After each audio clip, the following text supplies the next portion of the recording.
विधान परिषद निवडणुकीत काँग्रेसची 6 मतं फुटली। नाना पटोलेंकडून क्रॉस वोटिंग करणाऱ्या आमदारांवर कारवाईचे संकेत।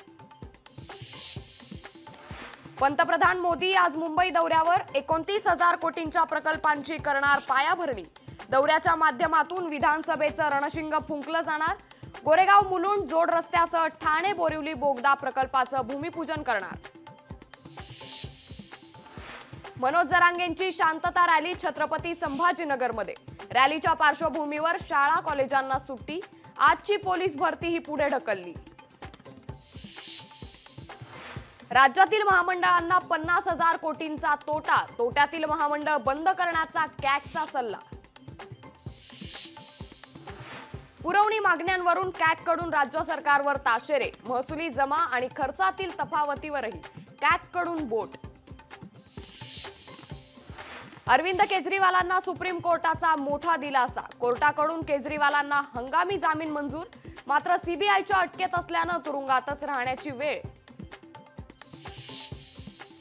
वादग्रस्त आयएएस प्रशिक्षणार्थी पूजा खेडकरचे रोज नवे प्रताप समोर। प्रशिक्षणासाठी गेलेल्या पोलीस अधीक्षक कोषागार कार्यालयातही अवास्तव मागण्या केल्याचं उघड। तर दोषी आढळल्यास बडतर्फीची कारवाई होणार असल्याची सूत्रांची माहिती।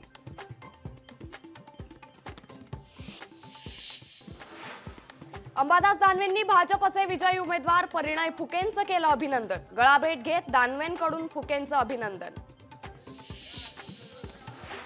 कृपाल तुमाने यांच्या घरासमोर एकमेकांना पेढे भरवत आनंदोत्सव साजरा। जल्लोषावेळी कार्यकर्त्यांकडून जय भवानी जय शिवरायांचा नारा।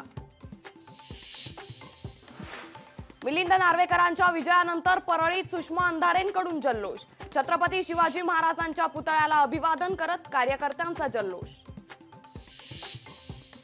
सांगलीत सदाभाऊ खोत यांच्या कार्यकर्त्यांचा जल्लोष। गुलाल उधळून पेढे वाटत जल्लोष साजरा। महाराष्ट्रातील जनतेचा आणि आमदारांचा फडणवीसांवर पूर्ण विश्वास। विजयानंतर भाजपच्या परिणय फुकेंची प्रतिक्रिया। मिलिंद नार्वेकरांचा विजय हे त्यांचं वैयक्तिक श्रेय। उगीचच श्रेय कोणी घेण्याचा प्रयत्न करू नये। देशपांडेंचा उद्धव ठाकरेंना टोला।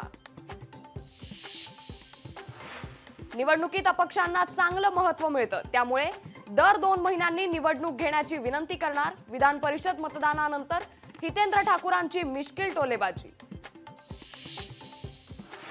छत्रपती संभाजीराजे विशाळगडावर जाण्यावर ठाम। गडावर न जाण्यासाठी संभाजीराजेंना प्रशासनातर्फे विनंती केली जाणार। उल्हासनगरमध्ये नागरिकांच्या आरोग्य सेवेसाठी नागरिक आरोग्य वर्धिनी केंद्राचं उद्घाटन। आयुक्त अजित शेख यांच्या हस्ते उद्घाटन। पूजा खेडकर यांचे वडील दिलीप खेडकरांचं बारामती कनेक्शन। बारामतीच्या वाघळवाडीत खेडकर यांची 14 गुंठे जमीन। ही जमीन आता खेडेकर यांच्याकडून विक्रीस। एसटी कर्मचाऱ्यांच्या रखडलेला वेतनाचा प्रश्न अखेर मार्गी। राज्य सरकारकडून एसटी महामंडळाला 230 कोटी रुपये। एसटी कर्मचाऱ्यांना लवकरच मिळणार पगार।